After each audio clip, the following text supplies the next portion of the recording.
In this video, we're talking about the ordinals protocol, entries, and digital artifacts. Essentially, these are a new type of NFT, or non-fungible token, on Bitcoin.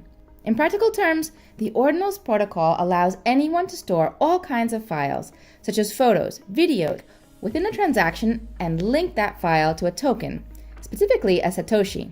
To put it simply, Bitcoin becomes a decentralized Dropbox.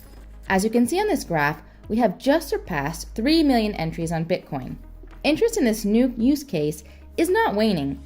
On the contrary, the trend seems to be accelerating. The number will most likely have increased even more by the time you watch this video. The big advantage, so to speak, with the ordinals protocol is that as a Bitcoin user, you have options. If you don't want to hear about listings, if it doesn't interest you, and if you don't want to keep those files on your node, that's totally possible, thanks to what's called pruning or trimming. To put it simply, you completely disregard that data. In that case, Bitcoin is exactly the same for you as it was before the introduction of ordinals. And it's this aspect that reassured a lot of crypto enthusiasts about the harmless nature of listings and digital artifacts. If you don't like ordinals, you can just move on, and that's it. However, there's a new NFT anchoring protocol that is starting to gain more and more attention: stamps. Now, this is a whole different ballgame. It's a system that registers files on the Bitcoin blockchain in an immutable and non-prunable manner. In other words, it's impossible for node operators to disregard this data. For many, this is seen as a real attack on Satoshi Nakamoto's invention, an extremely serious threat to the decentralization of the network. So, the weight of the blockchain is often discussed when evaluating the decentralization of the Bitcoin network, and it's important that this variable doesn't grow too quickly so that anyone can afford a hard drive to store all the past Bitcoin transactions. Currently, it amounts to approximately 480 gigabytes. However, that's not the issue here at all. This has brought back concerns about the growing memory requirements of Bitcoin nodes, a problem for which we thought we had much more time. No need to panic, we'll explain everything. How does the stamps protocol work? Does it really pose an attack against Bitcoin? And what are the possible solutions to limit its impact? Okay, here we go. The first Bitcoin NFT stamp was created on March 7th, 2023 in block 779,652. You can find it here. Since that date, nearly 20,000 images have been registered on the Bitcoin blockchain using this system. The stamps protocol works by using transaction outputs in a distinctive manner to anchor files on the Bitcoin blockchain. It distinguishes itself from the ordinals protocol by providing an immutable and non-prunable anchoring mechanism. This means that whether you're fond of the idea or not, if you run a Bitcoin node, you will unavoidably store stamps elements. On Bitcoin, coins are locked using what are known as scripts. These scripts are conditions that specify how each piece of Bitcoin can be spent. In practical terms, when you receive Bitcoins to your receiving address, the sender creates an unlocking script. To fulfill this script and spend the associated Bitcoins, you typically need to provide a signature using the private key associated with your receiving address. What I'm describing here is a typical operation of Bitcoin when using a basic wallet. However, to enhance the security of a Bitcoin wallet, some people prefer to use what is known as a multi-signature wallet, also called multi-sig. The principle is straightforward. To spend each received Bitcoin in a multi-sig wallet, the user must provide multiple signatures from different private keys. This helps eliminate single points of failure and increases the overall security of the wallet. Today, to achieve multi-signature functionality on Bitcoin, we utilize complex scripts such as pay-to-script hash, P2SH, or pay-to-witness script hash, P2WSH. However, before these techniques were invented, we used what is known as pay-to-multisig, P2MS. You can imagine that this type of multisig script was created in 2011 by the renowned developer Gavin Andresen, who had just taken over the maintenance of Bitcoin following the sudden departure of Satoshi Nakamoto.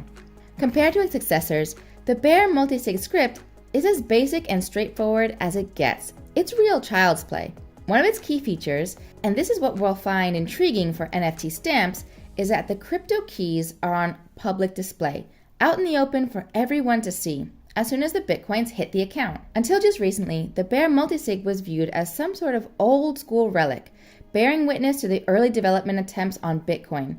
No one was using this kind of script anymore. But that all changed thanks to the developer Mike in Space and his NFT stamps protocol, which breathed new life into the old bare multisig scripts. Check him out on Twitter. Mike in Space came to a realization. Most NFTs are just image pointers to a centralized hosting, like on Ethereum, or they're stored on-chain in witness data that can be pruned away, as it is the case with ordinals inscriptions. Bitcoin Stamps solves this issue. The way Stamps works is really quite easy to grasp. They're built on a 3-key bear multisig setup. The first key is used to spend the Bitcoins, and the other 2 keys are used just as they are to store the NFTs. So, images are encoded and stored directly in the Bitcoin blockchain, cleverly disguised as false crypto keys.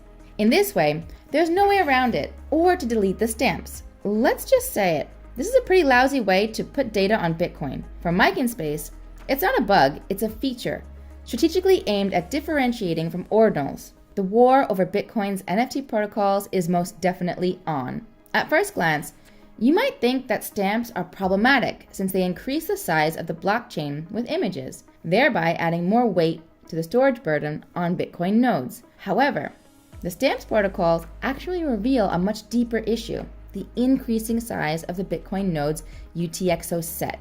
Let's take a couple of minutes to rehash this infamous UTXO set, since this might very well become the primary concern for Bitcoiners in the years ahead. As you know, Bitcoins don't have a physical existence. They simply represent units of digital currency exchangeable on the same named network, Bitcoin with a capital B.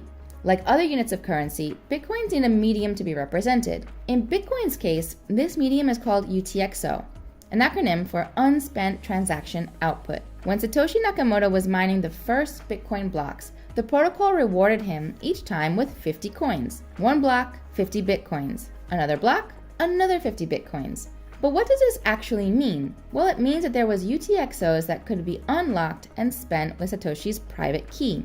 On January 12th, 2009, just 9 days after Bitcoin was born, Satoshi sent 10 Bitcoins to Hal Finney. This was the first transaction in the network's history, found on block 170. So what exactly happened during this transaction? Satoshi used the UTXO of 50 Bitcoins he received from mining block number 9 to create another UTXO of 10 under the control of Hal's private key, and another of 40 that remained under his own private key. UTXOs are consumed as inputs, and new ones are generated as outputs. In this case, one UTXO of 50 coins was the input, and a UTXO of 10 coins controlled by Hal Finney was the output. Then, the protocol gave change with a new input UTXO of 40 coins, controlled by Satoshi's private key. This is how all Bitcoin transactions operate. As an interesting side note, the day before this transaction, Hal Finney posted this legendary tweet. Now, there were 2 running the Bitcoin protocol. We can trace the journey of absolutely all circulating Bitcoins in this way by observing the chain of input and output UTXOs. And it's this traceability that allows for Bitcoin's auditability. We know exactly how many Bitcoins have existed since the Genesis block because we can see the entire history of transactions. Let's return to what we call the UTXO set, which is simply a list of all the transaction outputs in the Bitcoin system. And that is a list of all existing coins that have not yet been spent by their owner. To go back to the earlier example, Satoshi mined the first 170 blocks. So, in the beginning, there were 170 UTXOs of 50 Bitcoins each, controlled by Satoshi. On January 12th, he used one to create 2. You remember, a UTXO of 50 to create one of 10 and one of 40. So, at that point, there were 171 items in the UTXO set. Today, 14 years later, the UTXO set consists of around 140 million items. That's 140 million UTXOs, or 140 million pieces of various quantities which, when put together, represent the total circulating supply. The UTXO set indicates who owns the 19 million Bitcoins already mined, or in other words, with which private key these 19 million units can be unlocked and transferred to another address. This ledger of the most recent UTXOs is maintained individually by each Bitcoin node in order to quickly verify the validity of an incoming transaction. It's a separate ledger from the blockchain itself, and Bitcoin nodes have to keep this large UTXO list up to date based on the transactions made on the network. In other words, Bitcoin nodes remove consumed UTXOs from their UTXO set over time and add new UTXOs to their sets. The problem is that the ratio between consumed UTXOs and created UTXOs is unbalanced. With each transaction, the number of UTXOs increases, and thus the size of each node's UTXO set grows. In other words, there are more and more pieces of Bitcoin, so the list of these pieces, the UTXOs, is getting longer and longer. It's important to understand that this trend of increasing the UTXO set size isn't temporary. It's a fundamental trend that has been observed since Bitcoin's creation and doesn't show signs of stopping. You might be wondering why we're seeing this phenomenon. Well, it's due to several factors inherent to Bitcoin and its environment, such as the rising price of Bitcoin, which encourages the use of even smaller fractions of Bitcoins, and the gradual adoption by the general public, which requires sharing the already existing coins. This problem has been known for several years by the Bitcoin dev community. The SegWit update even included a form of incentive for consolidation by reducing fees for transactions consuming more inputs and creating fewer outputs. This was supposed to curb this UTXO set growth phenomenon. But 6 years after the implementation of SegWit, it's clear that it hasn't been enough. But then, why could uncontrolled growth of the UTXO set be a threat to Satoshi Nakamoto's invention? To understand this, you need to understand how a Bitcoin node manages its hardware resources. In order to validate transactions as quickly as possible, a Bitcoin node, so a little device like this one, stores a portion of this UTXO list in its working memory, commonly called RAM. Let me show you it in this picture. It's this tiny black component that's used for storing temporary data, as opposed to the hard drive which stores data long term. The more of the UTXO set a node can keep in its RAM, the quicker it can verify the validity of the transactions it processes. This principle has a significant impact on the speed of the node, and especially on the time needed to perform what's called the initial block download, or IBD, which is the startup of a new Bitcoin node. In other words, if the UTXO set grows too quickly, some nodes may not be able to synchronize with the rest of the network, and that's problematic, because the very principle of a technology like Bitcoin is to enable synchronization between different entities connected to the network. The big issue is that there's a significant discrepancy between the rate of increase in the UTXO set on Bitcoin and the evolution of computers' RAM capacities. Even if we take Moore's law about the increasing capacity of microprocessors into account, we're gradually reaching a point where certain less advantaged users won't be able to run a Bitcoin node due to the RAM requirements it demands. Now you understand why the increase in the size of the UTXO set is so dangerous for Bitcoin. If we need more RAM to run a node, the required hardware will inevitably be more expensive. If the hardware costs more, some people won't be able to afford it. And if there are fewer nodes, the network distribution will be much less robust. But let's get back to our stamps. The functioning of this new protocol creates multiple UTXOs, which is abnormal compared to the classic use of Bitcoin as a payment system. Since the images stored with Bitcoin stamps use public keys, and since the size of public keys is very limited, this protocol will use a large number of keys to store data. This creates a multitude of UTXOs, which for the most part will never be spent again. Here, for instance, is a stamps transaction. So for now, even if the number of Bitcoin stamps NFTs is growing day by day, the overall use of this protocol is still pretty marginal. But if the use of Bitcoin stamps continues to intensify, it could quickly become problematic for Bitcoin.